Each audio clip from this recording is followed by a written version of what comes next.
Hello, boys and girls. Today we're going to read the story That Toad Is Mine.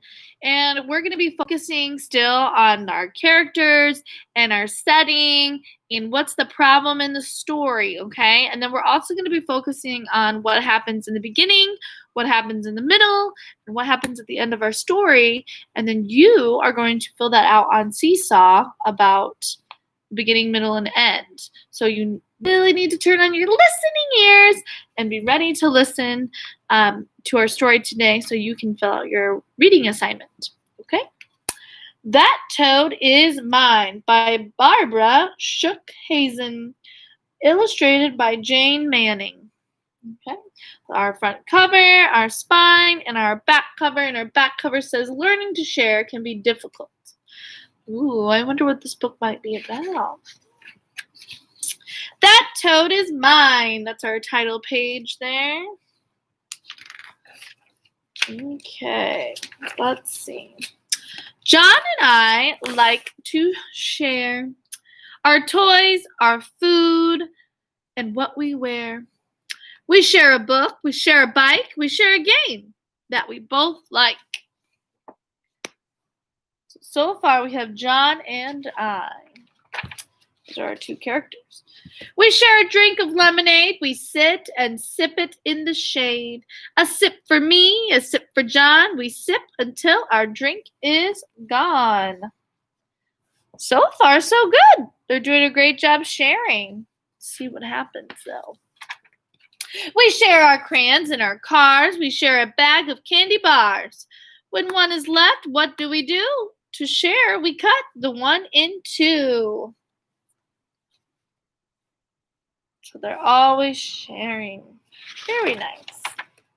Then one day, beside the road, what do we see? A big fat toad. This is a rhyming story as well. I look at John. John looks at me. How can we share the toad we see? Wonder how they would share a toad. They can't cut that in half, that's for sure. Let's see what happens. We can't share a toad the same as books or candy or a game. I want that toad, John says. Me too. But we can't cut one toad in two. What do you think they're going to do? So we have John and I wonder what the problem is. Well, the problem is they see a toad and they're trying to figure out how they're going to share the toad. Oh dear, I wonder what's going to happen.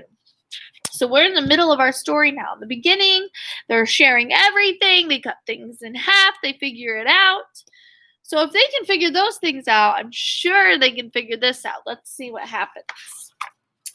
I know, I say. Here's what we'll do. A day with me and a day with you. No way, says John. I don't agree. A hop toad needs one place to be. Oh dear, they're in an argument. I think his idea is great. One day with you, one day with me. We share the toad. But let's see what happens. I'm mad at John. He's mad at me. Oh dear, the two of us do not agree. While we're mad, the little toad keeps on hopping down the road. They're too busy being mad that nobody's going to catch the toad anyways. Ooh dear, what's going to happen? Your fault, John says. No way, I say. It's all your fault. It hopped away. Oh, my goodness. Oh, I am so mad. I kick a stone. I say to John, I'm going home. Oh, my goodness. What's going to happen? How are they going to solve this problem? John looks at me. He runs up quick. He gives that stone a good hard kick. My turn, I say. I run up quick. I give that stone a harder kick.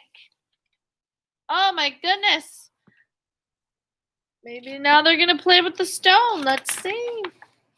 A kick for me, a kick for John. We kick until our mat is gone. Sometimes all we need to do is just express our anger sometimes. We kick until we're home, and then John and I are friends again. So what happened to the toad? Must have ran off, hopped away. Oh, and that's the end of our story. So how did they solve their problem? They let their anger out on the stone. So your job today is you're going to fill out a sequencing assignment graphic organizer where you'll draw a picture of what happened in the beginning, what happened in the middle of our story, and what happens at the end of our story. All right? And I'll see you guys later. Bye.